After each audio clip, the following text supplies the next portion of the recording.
Hello, world. I'm Nicole. And I'm Bella, and this is the Grand Bruno Hall podcast. And today we have our first guest, Taylor Romans. Hello. Oh, yeah, you can. Sorry. Okay. I'm Taylor Romans. I'm a senior business marketing major.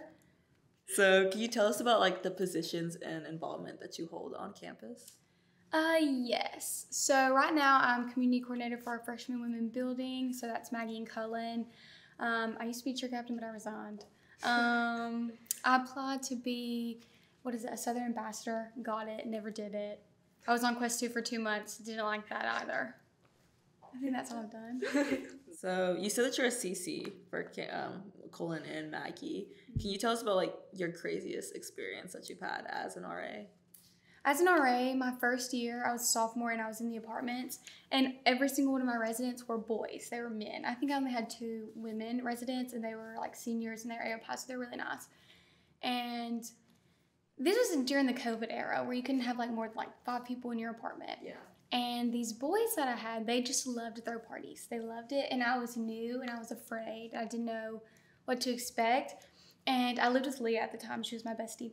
And, you know, she's very soft-spoken too. So they just had these parties all the time. And I remember we were sitting on the couch one night. We were watching Sex and the City.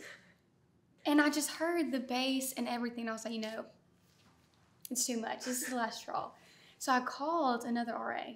And I had them come and bust it. And while he was busting them, I just stood behind him. Like, I had no idea they were doing this. Like, I was so disappointed. You know, they opened the door. Like, I'm looking so disappointed, distraught. Little did they know. They still don't know to this day that it was me that set them up. The next day, they text me. They said, I'm so sorry, yada, yada. Never had a party again. That's kind of the craziest. Situation solved. I know. Manipulation. Okay.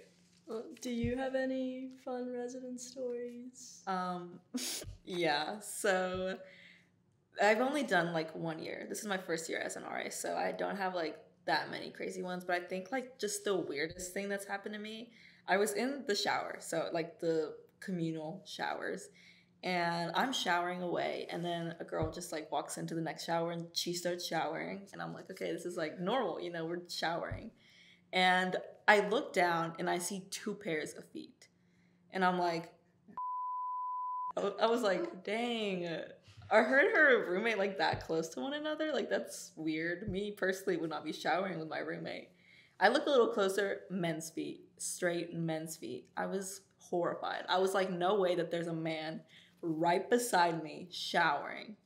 Because one thing is showering with your guy in the communal showers, but another thing is showering with your guy in the communal showers when someone else is already in there before you.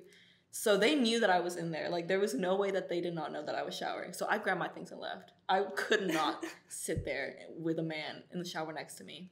I sent out a text. I was like, first of all, you guys should know that you're not supposed to be having men in the showers. I'm so disappointed. Because I was just like freaked out. I just don't want that for my own self. It's also like, we have basement bathrooms. Nobody goes down there. They could have just done that. Everyone else does. There's just like so many other things that could have happened instead of that. Yeah, that's just something that they cared. Yeah, so I just was distraught.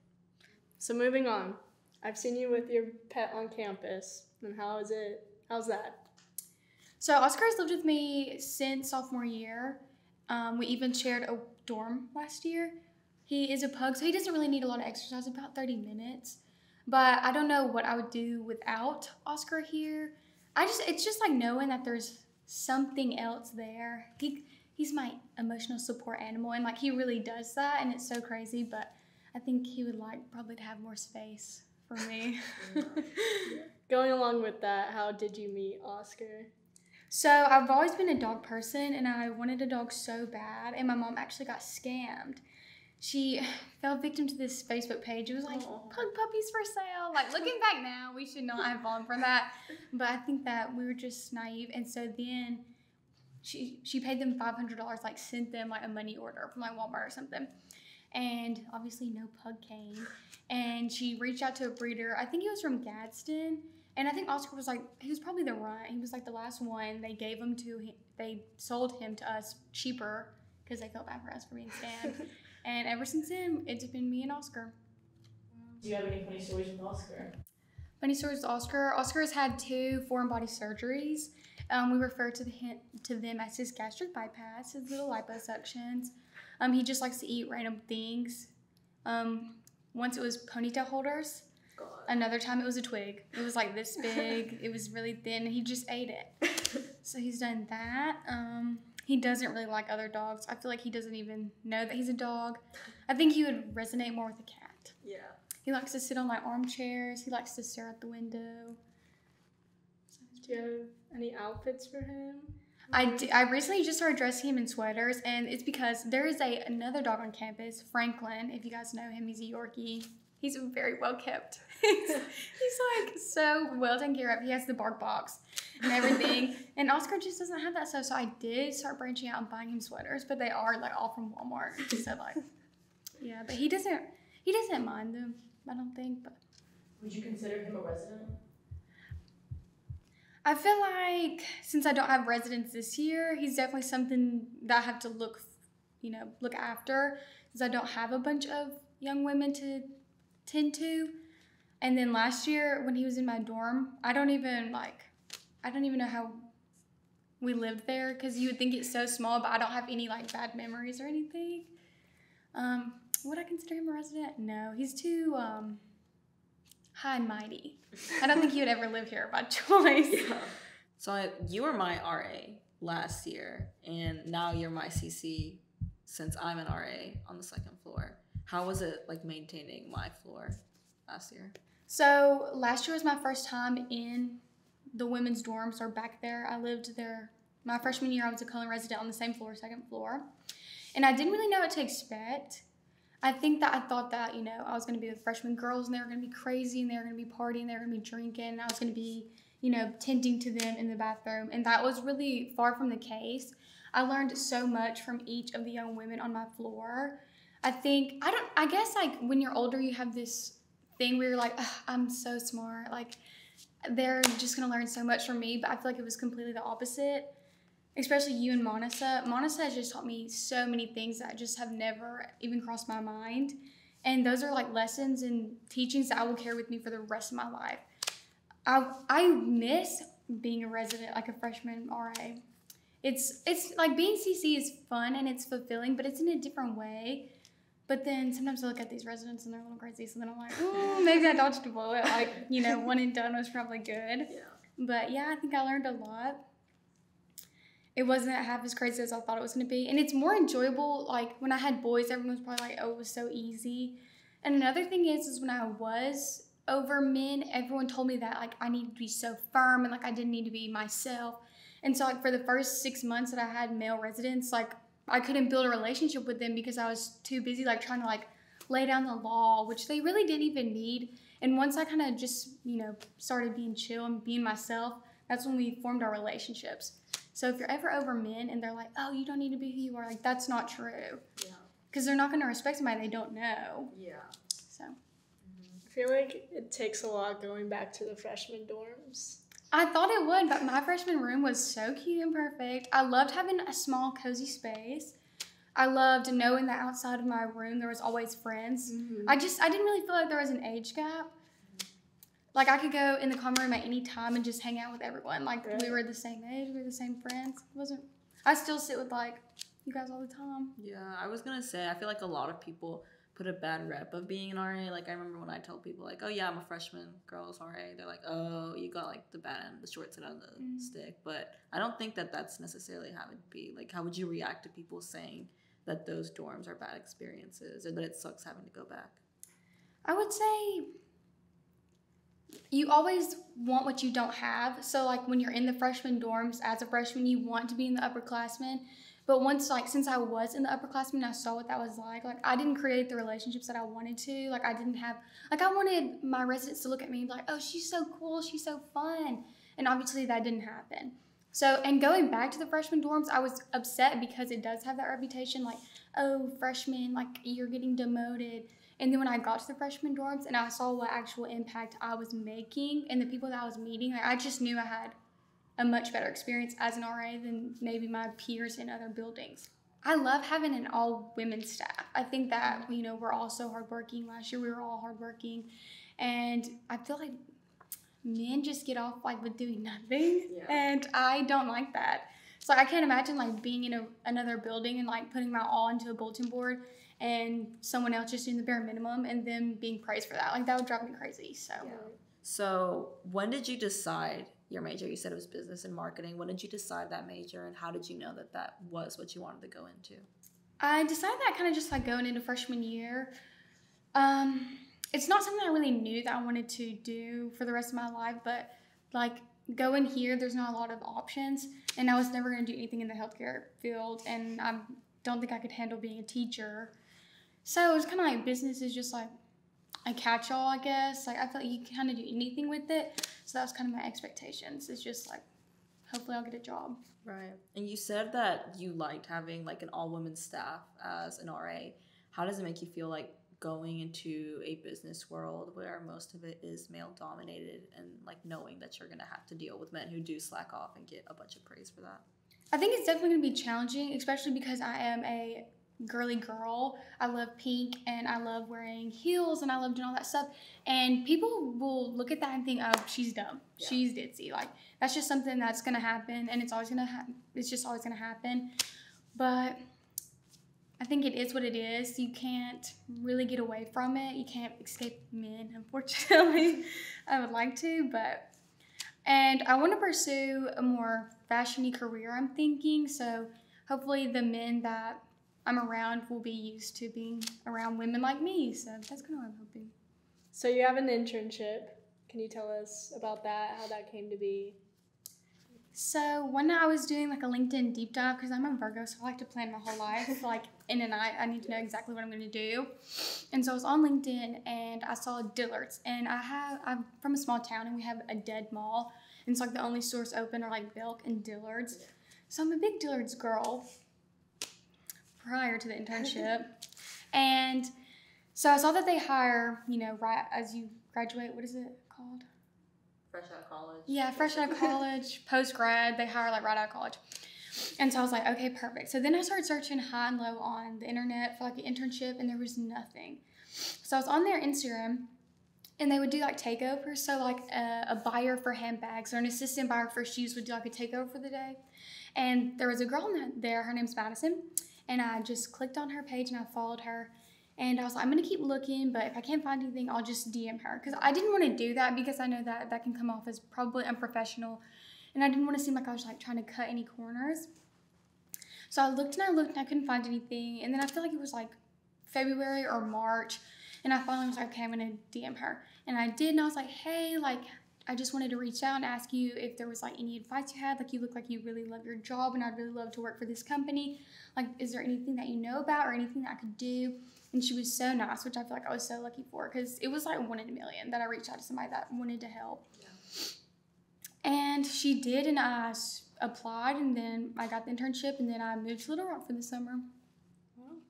How was that, like living somewhere so far away from home? Do you have like any experience in Little Rock, or did you know anyone there? No, I didn't. I actually stayed in an extended stay hotel for 2 months, and that was very, it was interesting. Because there was just very colorful people there, but we were all in the same budget, obviously. We're all living in the same place. Yeah. And so that was very interesting, but it was kind of like living in a dorm full of strangers. And then Little Rock was nice. I mean, I feel like it was kind of like Birmingham. I don't really know. They're really into Tex-Mex. I don't like Tex-Mex. I'd rather just have regular Mexican food, but they really like it there, so. Okay. So tying in with your fashion, we've stalked your Instagram, and we'd like to know your thought process of each of these outfits. So this is the first one. Okay, so this one, I'm actually wearing that blazer today. It's Kenneth Cole, I think. I got it off eBay. This was kind of Gilmore Girls inspired, I guess. I'm a big Lorelai Gilmore stan. Rory, not so much. So my blazer was from eBay, my shirt is from H&M, my skirt is Dillard's, but I got it for like $5, and then my boots are also from Dillard's, and then the bag is Doc Martin. I kind of just wanted, this is like my fall post, so I was like, I have to pop out for fall. It's my favorite season, so that was kind of the inspiration behind this. And yeah, I mean, this is just a side of the road somewhere in Birmingham. I was just like, yeah, that looks fine. I liked the brick. Yeah, so this outfit, The hat, the gloves, and the poncho, it came from some boutique in Chicago.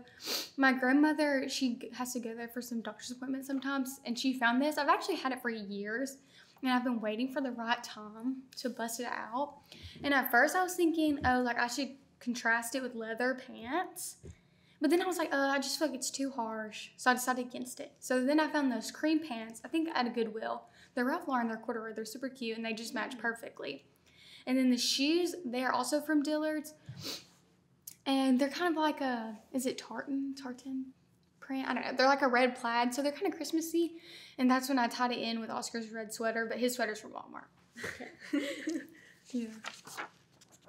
The hat was so funny, and I was driving down the road in that hat, and I was just like, what do these people think of me? Like, they just think I think that I'm so cool.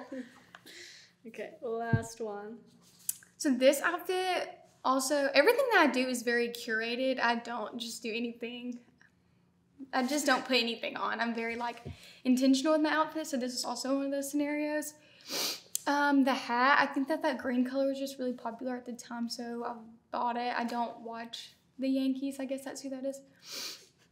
The shirt and the puffer are from H&M, and the jeans are from Zara, and then the shoes are Converse. They're platform. They're a little heavy, though. If you guys don't have them, they're kind of heavy, so. Yeah. And then Oscar's harness is from Amazon. And this is at Railroad Park. Okay. And I wanted to put it on and be like, oh, I'm so sporty, cute, taking my dog to the park. But I had to bribe them with ruffles. You can see those behind my shoes. Mm. So you said that you're really intentional about all of your outfits. Like, can you walk us through, like, waking up, choosing an outfit for the day, and how that process goes?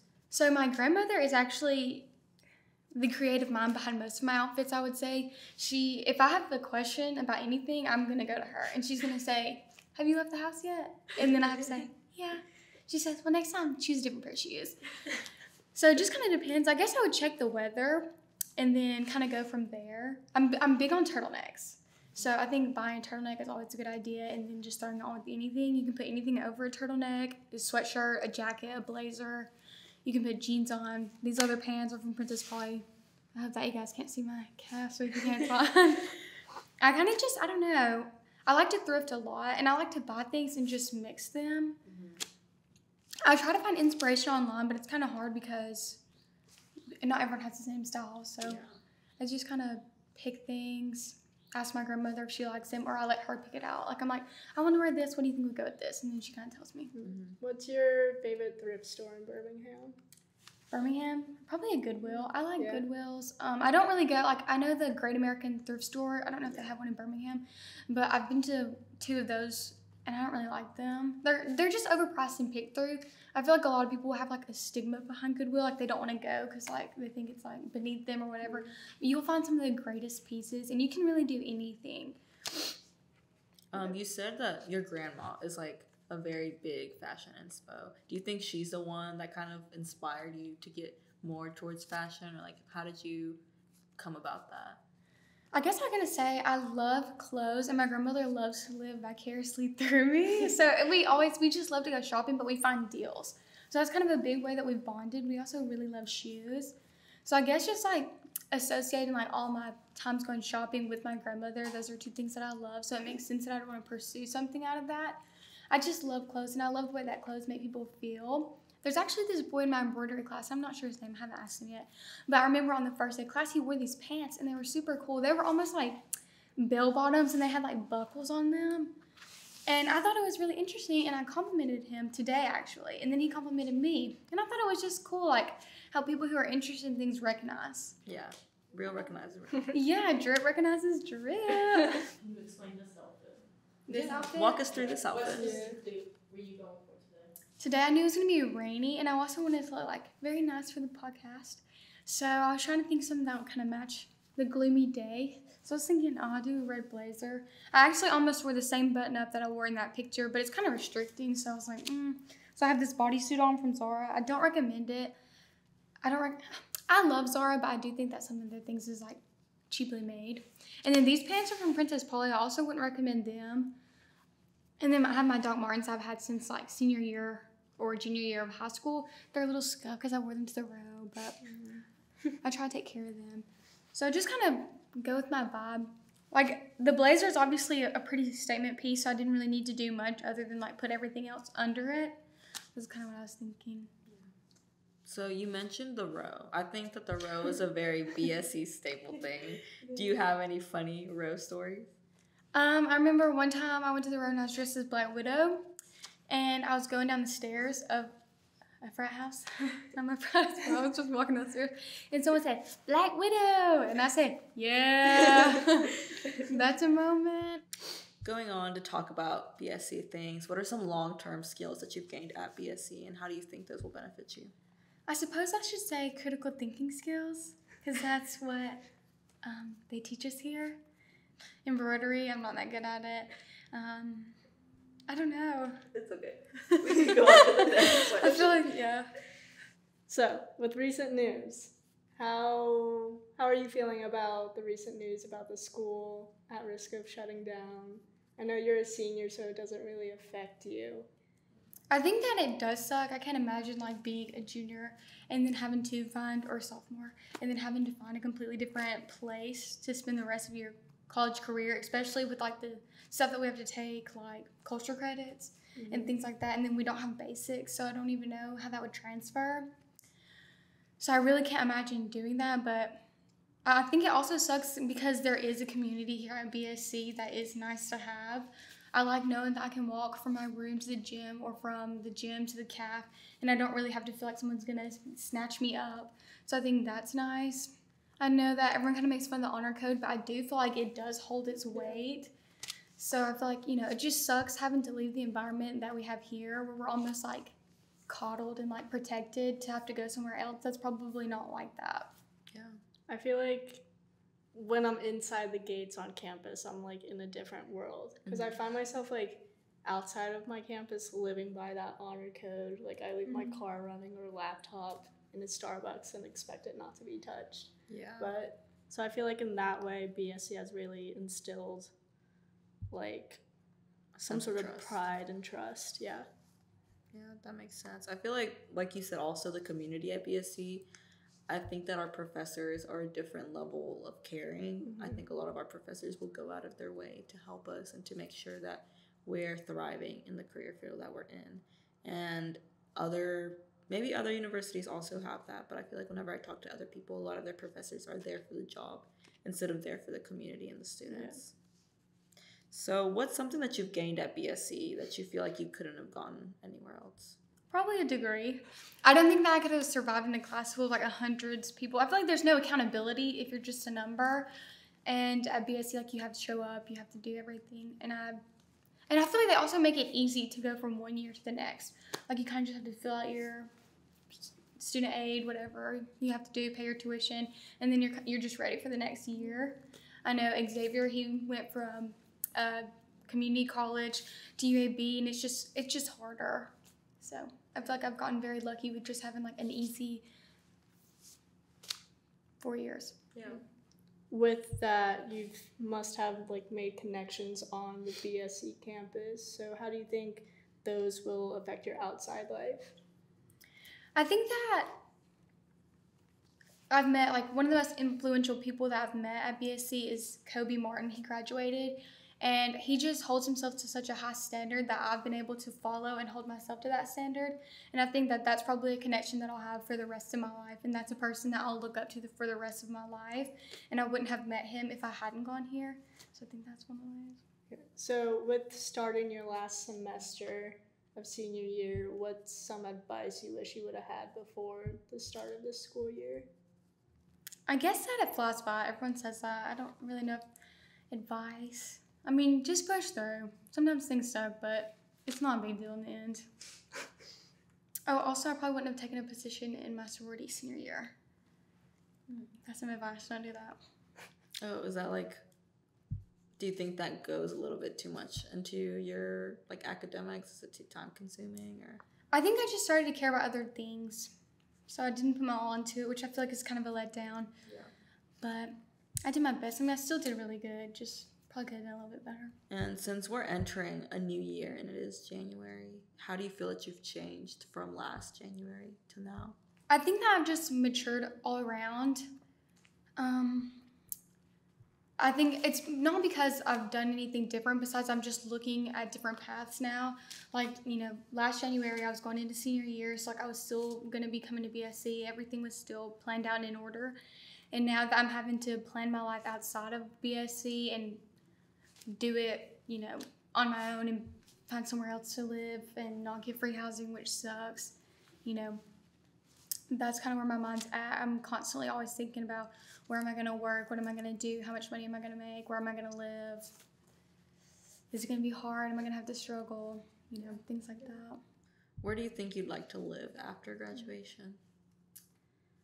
I would like to live ideally in a little cottage with a little goat in the yard and like just frolic around, but I don't know. I always say I'll go anywhere that I can get a job. Yeah. So I hope that's true. I would love to work somewhere that I love and I'm passionate about, but if that's not where I start out, then that's fine.